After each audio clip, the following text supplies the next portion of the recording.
What's going on, gang? It's your Commissioner Big League coming at you again. Sorry I was a week late, but I'm a little busy. Got a lot going on at the crib. Plus the season started in the NBA, and even though it's a little boring in the beginning of the year, I still gotta do what I gotta do. So, with all that being said, moving forward, we have to recap Week 10 really quickly before we go into the preview of Week 11.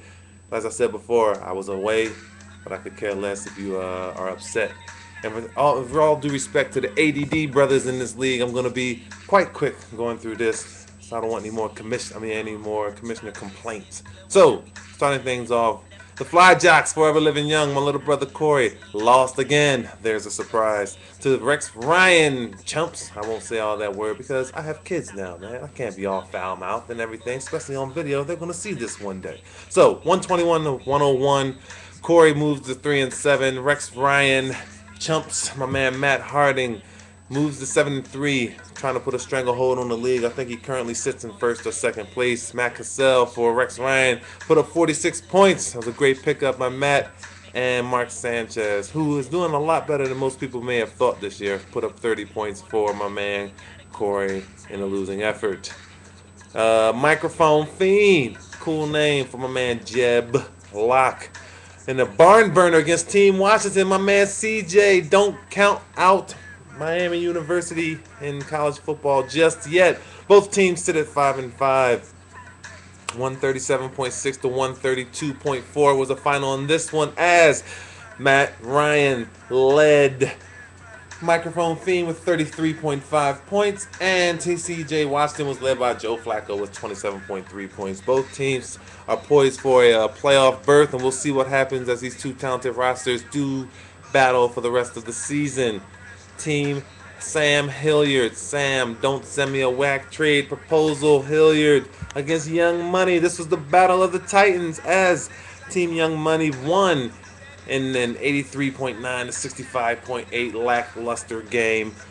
Rumor has it fans were tearing their tickets up and screaming for a refund after this one didn't live up to its hype. But both teams sit at 7-3, tied with Rex Ryan for the league lead. We'll see what happens as we finish up these last 4 weeks.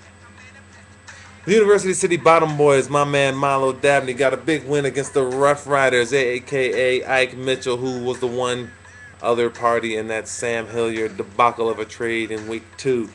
That you guys used the democratic process to vote down. Power to the people. The Rough Riders were led by Eli Manning with 27.7 points, and David Garrard, who was part of the play of the week with the 51-yard bomb to Mike Thomas to win the game against the Houston Texans as time expired, scored 34.5 points. Next, moving on, Too Much Freaking Speed. I'm kind of changing my name weekly. I don't really have a team name, team identity right now, but my team is still poised to make it to the playoffs and see what happens in this inaugural season of fantasy football. Q-Town Eagles, my pops, had to beat up on him. My dad, Harold Johnson. Dad didn't really play when I was a kid, and I still have flashbacks to the whoopings I used to get, so I'm not going to ridicule Pops. Let's just say we both sit at 5-5. He has a talented team. I have a talented team. Neither one of us are going to stop in our quest for the playoffs, and we'll see what happens. Kyle Orton led me with 38.9 points, and the Eagles D sat atop the Q-Town Eagles scoreboard, score chart, whatever you want to call it, at 26.6 points. Moving on to the Shadows, the White Shadows, taking a page out of the old 70s sitcom, hits TV sitcom, The White Shadow. He made it plural and put up a bunch of points in the process at 153.2 against the Gotham City Loan Sharks, who seem to be showing life the llast couple of weeks and still showed life, putting up 145.1 points in the losing effort as Matt Schaub scored 28.4 points for the Loan Sharks in a balanced and aggressive effort. Top scorer, I'll go there later. I don't want to go to the Shadows because there's a story behind his top scorer. But anyway, Jamal sits at 3-7. Jamal Thompson still has a slim chance of getting into the playoffs, and that's all you really want to do. I've gotten into the playoffs before in other leagues. That's 6-8. But Jamal, you have to go 3-1 the rest of the way. 4-0 will really solidify you being in the playoffs, but 3-1 should get you in there. And moving on to the Shadows, kind of upset with this guy because this guy Jim, he's an alright dude. He's a lawyer by trade and everything. He does what he has to do to make ends meet. But what happened? What pisses me off is he's a die-hard and devout Cowboys fan, man. Cowboys, Cowboys, Cowboys. This guy. He wants to hide behind the little, moniker that this is fantasy football and all that stuff. That's right. I'm playing an Eagles song on this point because it needs to be said. This guy's a Cowboys fan, and not only does he draft Deshaun Jackson ahead of Miles Austin, I was there draft day, I saw it happen. He drafted Deshaun Jackson ahead of the Cowboy Miles Austin. He picks up Michael Vick off the waiver wire, and then has the audacity to flaunt him in the face of all the Philadelphia Eagles fans in this roster. I put it out to all of you guys in fantasy football land. Ridicule this man on the message board. Throw out there every Cowboys joke you can say. I mean, I had a good one last week until the Cowboys beat the Giants. That Manny Pacquiao had just as many wins in Cowboys Stadium as the Cowboys did. I rode the hell out of that one and got many laughs out of it. And I challenge you to do the same. Ridicule this man until he frees Michael Vick from Cowboy land. This man has served his time. He's done his 2 years, lost his hundreds of millions of dollars, and he still can't get free from the man's grasp. This is unconstitutional, people. This is unconstitutional and unjust. I won't rest. I won't stand for it in my league. Mike Vick must be freed. Shadows win. 5-5, 6-4, whatever he is, continuing his march to the playoffs. Not really liking that. But anyway, we'll see what happens going forward. That was week 10. Wow, I spent more time on week 10 than I wanted to. Moving on to week 11, we got the preview for week 11 as playoff positioning takes place or takes center stage. The Rough Riders take on too much friggin' speed. The Rough Riders are pretty much out of it, even though they do have a slim hope. Too much friggin' speed at this point. I'm just jockeying for position. Rex Ryan takes on Team Washington. Already has a 21.7 lead thanks to the NFL's Thursday Night Football. Right now, the Dolphins defense put up 21.7 points. Microphone Fiend is taking on my brother Corey. The Fly Jocks living young forever. So far this season, they've been dying young.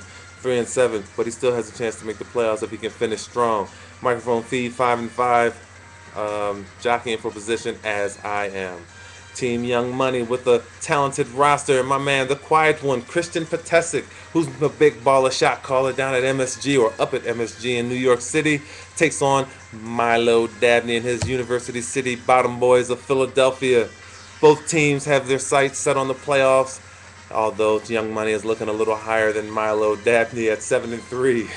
The Q-Town Eagles with a blistering 4.1 points thanks to Brandon Marshall's lackluster performance on Thursday Night Football take on the Shadows. Jim Willerson, 13 points from a kicker, Robbie Gould, even though he's a lousy owner and he has Mike Vick locked up still after he's paid his debt to society. That was a great pickup, picking up Robbie Gould, getting 13 big points from the kicker. It's really hard to get double kickers from the kicker position.